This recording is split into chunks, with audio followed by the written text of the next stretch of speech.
Signals and Systems, Infinite Fourier Series, Series on Signals and Systems, lecture number 2.11. Signal is a carriage of information. The capacity to carry information of a signal depends upon its frequency content. If one wants to know the information carrying capacity of a signal, or one wants to estimate information carrying capacity of a signal, then one has to find, one has to look, one has to see the frequency content of the signal. Usually, signals are available in time domain and frequency content, their frequency content is not visible. There are techniques available which can make the frequency content visible. One technique is infinite Fourier series expansion. This technique is available for periodic CT signals. Other techniques are also there, like Fourier transform, Laplace transform, Z transform, etc., about which we discuss in later sessions. Right now, our focus is on infinite Fourier series. As already mentioned, this expansion is possible only for periodic CT signals. As this is a large topic, long session, the treatment is divided into two parts. Now, here we do the first part, and then second part follows later. Now, let us move further to know some important aspects pertaining to infinite Fourier series. To begin with, we consider a theorem, Fourier Theorem, which is basis for this particular expansion, which gives us information regarding the frequency content of a periodic continuous time signal. According to Fourier theorem, if f of t is a periodic function with the time period capital T, then it can be denoted, represented, or expanded by an exponential Fourier series or trigonometric Fourier series over the entire time interval, that is minus infinity to plus infinity. To move further, a CT periodic signal f of t, CT stands for continuous time, with the period t, capital T. Angular frequency omega naught becomes 2 pi by t. This periodic signal can be expressed as a linear combination of several exponentials or trigonometric functions. So first sentence is Fourier theorem, and second point is a consequence. These two aspects, they form the basis, theoretical basis for Fourier series expansion. Now, exponential Fourier series. According to Fourier theorem, a periodic function f of t, it can be expressed as sum of several terms. Mathematically, it is sigma minus infinity to plus infinity fn e power jn omega naught t. This is called synthesis relation. Here, fn is equal to 1 by t integral t f of t e power minus jn omega naught t dt. Omega naught is angular frequency. It is already defined in the previous slide. It is 2 pi by t. Here t is time period. This is called analysis relation. First one is synthesis relation. Second one is analysis relation. In expanding a time domain periodic signal in Fourier series, our job is mainly in finding fn.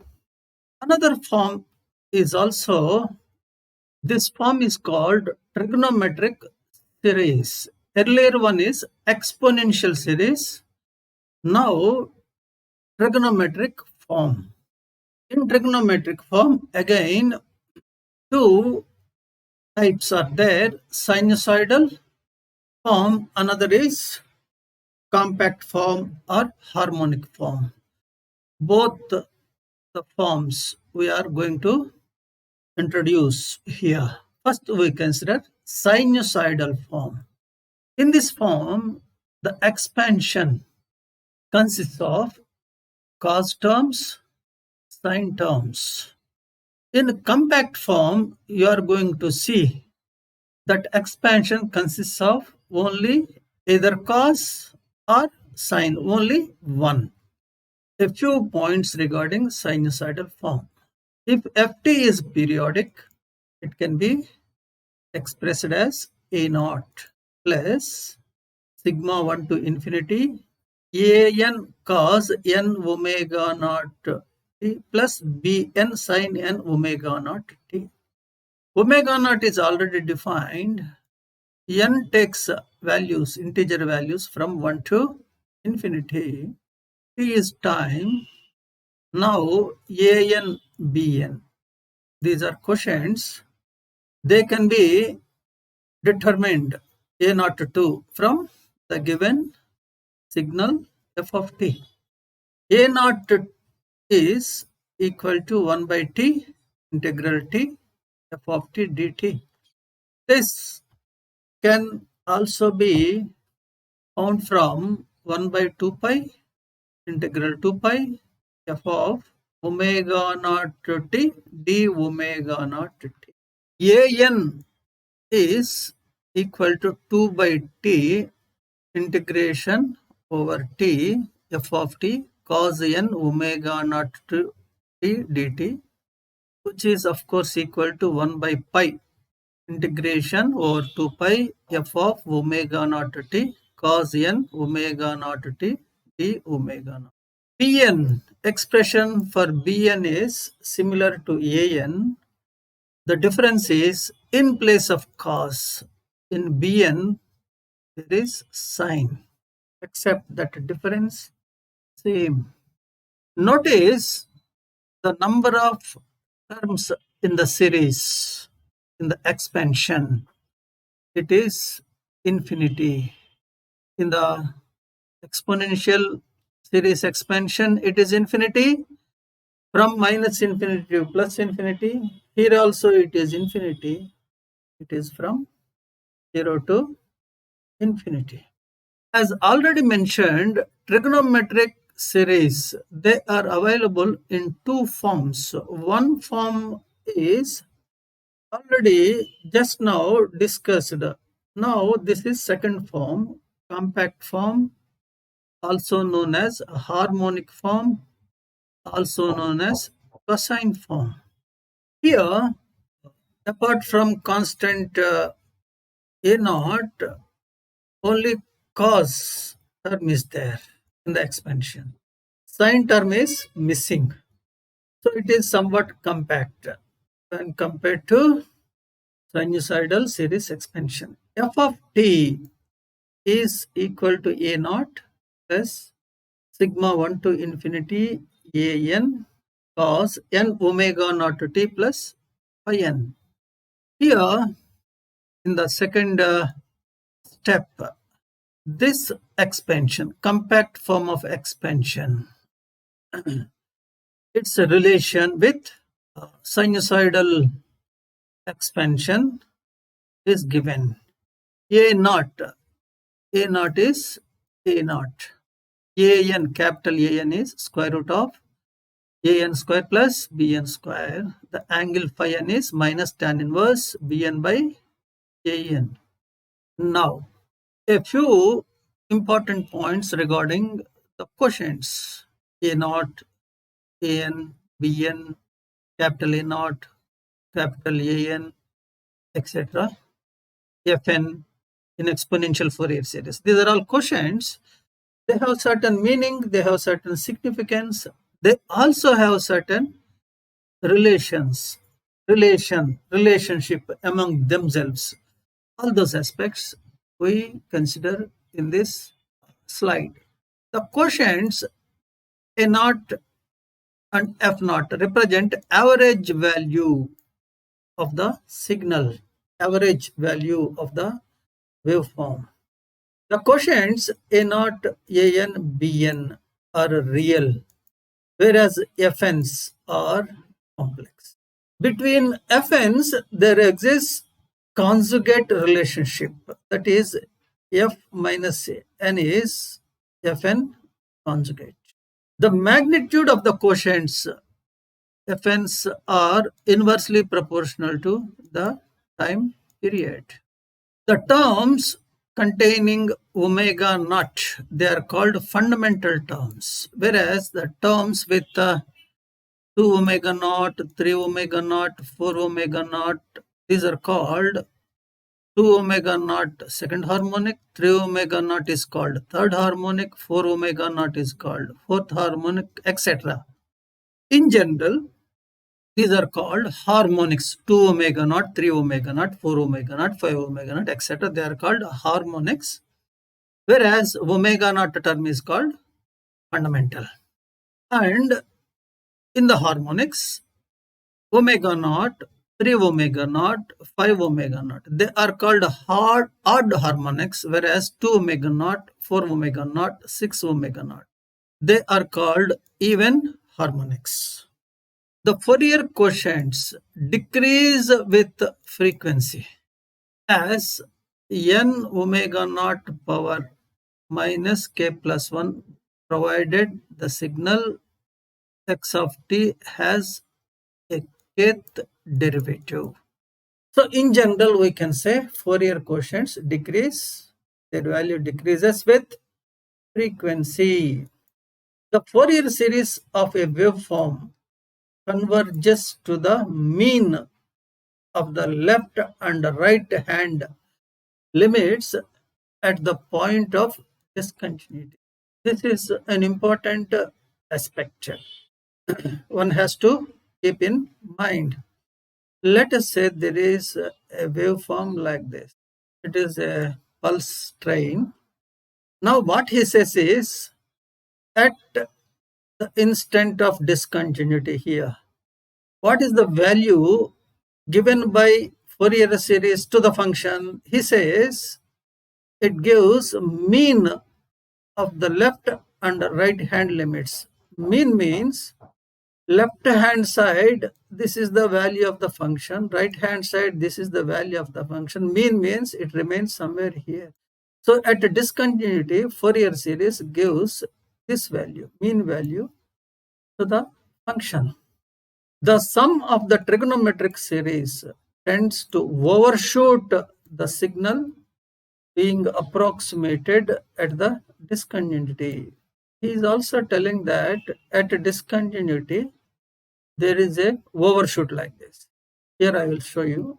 It overshoots like. Here also it overshoots like this. Of course, after overshoot, again it falls. Some oscillations happen. This is called Gibbs phenomena, about which we discuss in the coming slides. Now, we spend some time on symmetry conditions. The importance of symmetry conditions is that the quotients can be estimated, their values can be estimated from the symmetry conditions. It implies you need not calculate, and these conditions are going to be highly useful for us in the expansion, as they save us from cumbersome, tiresome integration. What are these symmetry conditions? Let us see. The Fourier series of a function f of t with even symmetry. Even symmetry means f of minus t becomes is equal to f of t, then the signal is said to be of even symmetry.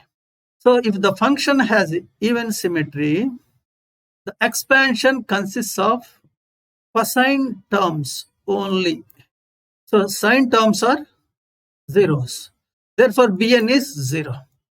And An, cosine term, they can be estimated from 4 by t integration over t by 2 f of t cos n omega naught t dt. Most important point is we need not do integration to find Bn.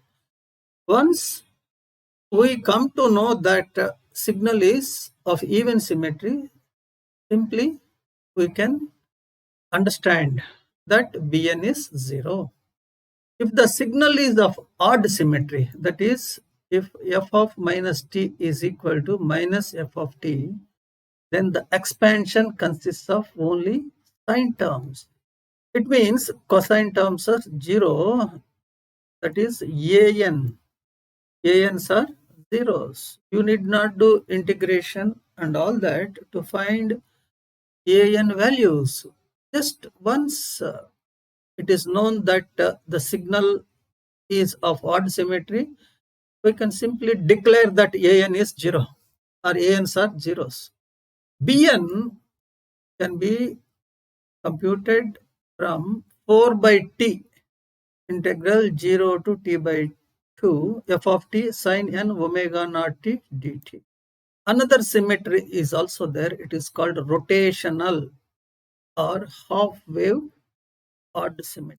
If a signal obeys this relation, that is f of t plus or minus t by 2 is equal to minus f of t, then it consists of only odd harmonic terms. As already mentioned in the beginning of the session, as the topic is a large one, the treatment is divided into two parts. This is end of the first part. In another session, the remaining aspects which are not dealt here, they are introduced, they are discussed, they are described. Soon we meet in that session.